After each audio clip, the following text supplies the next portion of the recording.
What up, you players? Welcome to the channel. Today we talk about some Dead by Daylight. Now today was the 4-year anniversary live stream where they talked about all kinds of things of what's to coming up in the next few weeks, months, and by the end of the year, and also the new trailer that introduced the new killer and survivor. So stick around, watch this video, and get all the info you need right here.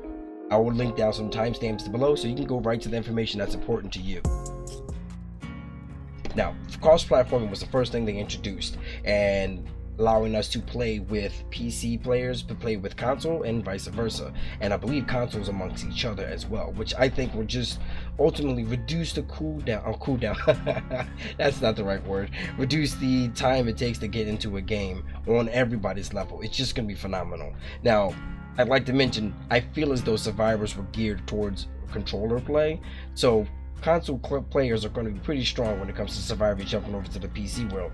Not saying that PC survivors aren't strong, but I feel like it's going to be shaking the game up a bit. And likewise when it comes to killers being a first person, to me, just feels so much more comfortable on the keyboard and mouse rather than controller.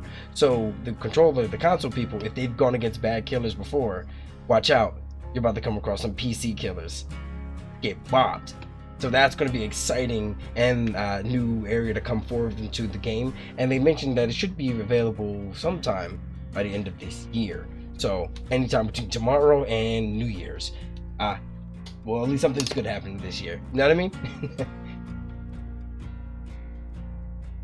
The upgraded graphics was the next portion to happen that they were talking about. And my God, these graphics look so amazing. Just take a look at these graphics right here.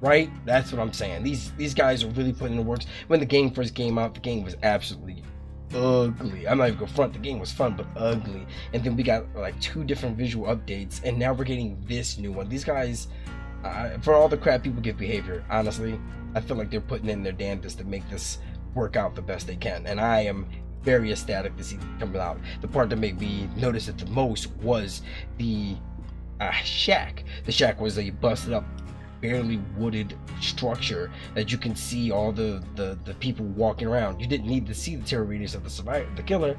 You can just look through the cracks and see where the killer was going, and you can mind game it from there, vice versa with the killer, the survivor as well. So now, with it being a fully bricked up structure, the mind game is going to be strong on both sides, and I can't wait to get looped on it. We know it's going to happen, but it's going to be fun regardless. There was a skin contest that was held for, I guess, well, if you want to get your skins represented. The same thing they did with the clown and his, I guess, elephant, demented elephant skin. Same thing's happening here. There was these 2 skins here that won, and I think they are really nice, especially that Claudette skin. It might make me want to go and be a Claudette main. Claudette skin, some damn good skins. I ain't going front. Now, the moment you all have been waiting for. If you haven't already seen it, that is, or if you came here to watch it anyway, thank you. Watch it on this trailer of the new survivor and killer coming forward.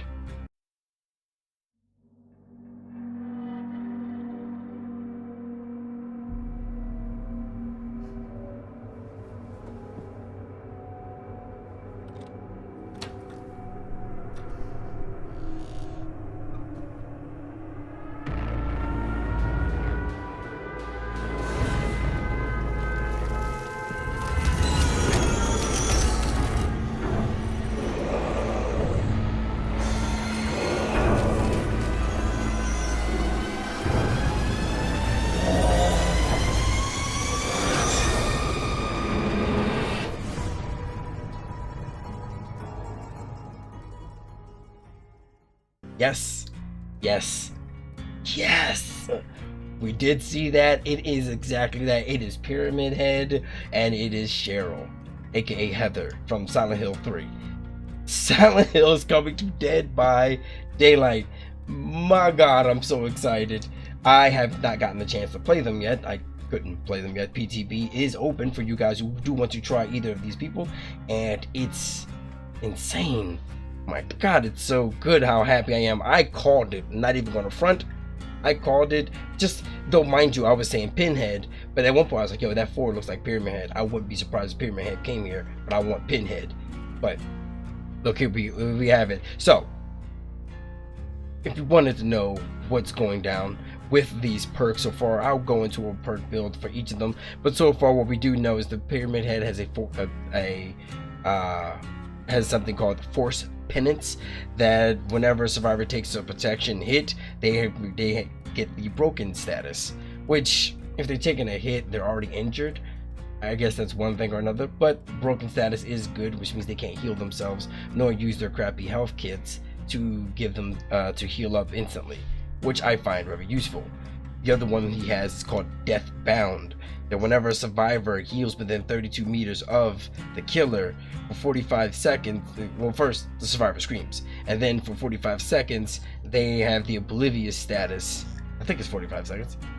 I'm looking at the rank 1 perk on my screen. I'm going to put the rank 3 screen perk on the screen, so you'll see it there. So for a duration of time, they have now been deathbound. If the survivors get a certain distance away from one of another, they are now oblivious, which is amazing. So it means now you just got to stick together to hear the terror radius. If you don't, you won't see the terror radius. You won't hear the terror radius or see the red stain of the killer. Deathbound is one that I am truly looking forward to. And the other the killer perk for Pyramid Head is Trial of Torment. Trial of Torment, after kicking the generator, you become undetectable for 15 seconds. And the time is probably going to increase. Like I said, I'm looking at rank 1. During this time, the generator is yellow to survivors. What? The generator is yellow, or is revealed to survivors. Dude, that's awesome. Hear me out why I think that's amazing. Because there's a perk called Better Together by Nancy, that whenever she's working on the generator is then highlighted yellow to all the survivors, telling that person, hey, there's a survivor on that generator, let's go work on it together. This will make that yellow, and then got him. You come right around the corner, undetectable, and yank him right off of it.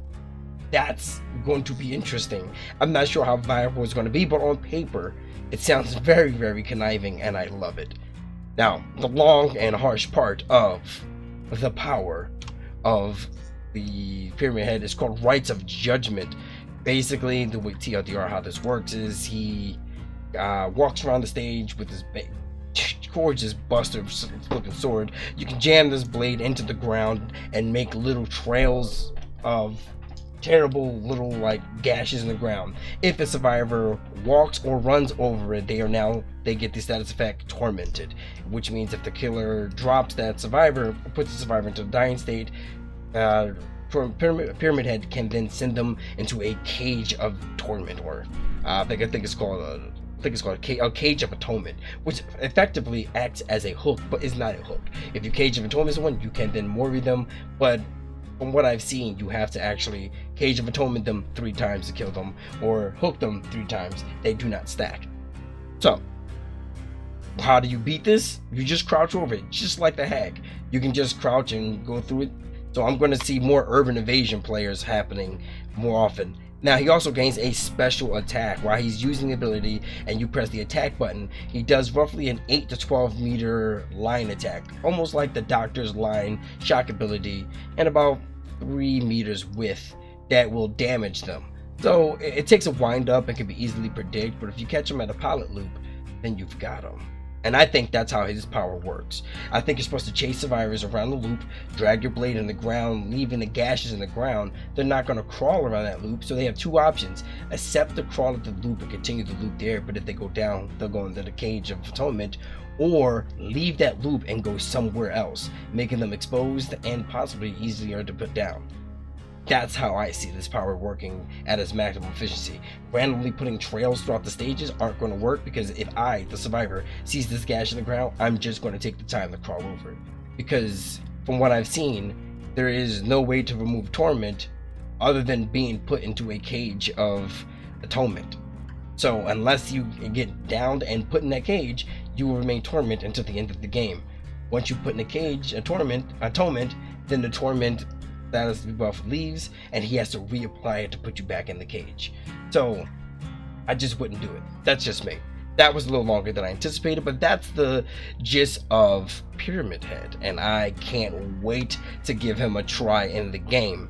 Now, the survivor is Cheryl Mason, aka Heather Mason. If you've ever played Silent Hill 3, my bad. Silent Hill 3, then you know why she goes by that. But her 3 perks are weird, but I'm actually really interested about this. Her first perk is called Repressed Alliance, and this perk is the one I am most excited for. Essentially, whenever you work on a generator after a set amount of time, you gain the ability to use the active button on the generator you're working on to have the entity block the generator. Just like Corrupt Devotion or Thrilling Tremors, yes, a survivor can now block the entity on their terms. And you would think, why the hell would anybody do this? Simple, my good dear sir. If you know that the killer has run ruin and you've not found the ruin, or if you know somebody has been down and you know you're going to go down and the killer has Pop Goes the Weasel, you can then activate this perk, put the block the gen for 30 seconds, and when the gen is blocked, it does not regress, it can't be interacted with, it stays essentially frozen in time, which means neither survivor or killer can activate that, which is great. So that's going to be fantastic if you know how to counter Pop Goes the Weasel, which, as a killer who uses Pop Goes the Weasel almost every single game, I hate this perk, because you're going to get me and I'm like, motherfucker. But here's what I see ultimately happening. You're going to use Repressed Alliance. You're probably going to run better together, so that way you get other people to come in with you to help you out in the gen, and then you're going to repress the gen as soon as the killer's coming, because trolls. Which, if you haven't thought of that, shit, now everybody's going to do it. Next up is Soul Guard. Soul Guard gives you the endurance effect after being healed or being recovered from the dying state, meaning you gain the, you don't know what endurance is, Borrowed Time or Medal of Man. Basically, you gain a free hit, but it's only a few seconds after, you know, being healed or picked up. So that's great. Especially, I love the fact that it says after being healed, which means even if you get full healed, you can survive chainsaws from Billy and things like that, or instant down hatchets. So that's still going to be very useful. And her last ability is called Blood Pact. Blood Pact is when you or the obsession is injured, you can see each other's aura. Kind of like what's the word? What's that guy's perk called? Dang, Jesus has it. I call him Jesus. His name's not Jesus. You know what I mean. What's that boy's name? Whatever. Aftercare. That's the name of the perk. Like Aftercare, or what did I say? Bond. That's stupid. Bond. Like Bond. You can see each other's auras. Now, once after healing the obsession or being healed by the obsession, you both gain sprint bursts for a set number of seconds. And it doesn't say you get exhausted. So that's pretty awesome. So what I see is you and the obsession are both injured. You heal, one of you heals the other, you run to a different spot, gain the benefits of it, heal each other again, gain it again, getting the hell out of that spot. I think that's what I would do. But it also reduces your odds of being the obsession, because if you are ever the obsession, this perk deactivates. So I don't see anybody actually running Decisive Strike with this. Just, you know, gotta be safe. You don't want to waste your whole perk. And so that's what it comes out to be with this new live stream they posted. I'm really excited to jump into this. Also, the new stage for Silent Hill is the school, and they even play the sirens, which is going to be really awesome. I have no gameplay footage of me playing it yet, but I will have some coming up. This is expected to come out in the next 3 weeks or so, so be on the lookout. Save your blood points. I'll see you guys in the fog. If you like this video, please beat the absolute crap out of that like button. If you want to see more videos just like this, hit that subscribe and the bell notification so you are notified when I post a video. With that, I'm going to jump in these PTPs and I'm going to grind up, baby. I'm going to learn how to play these perks and killer. With that, I'm going to have a good night, and I hope you guys do too. Ciao.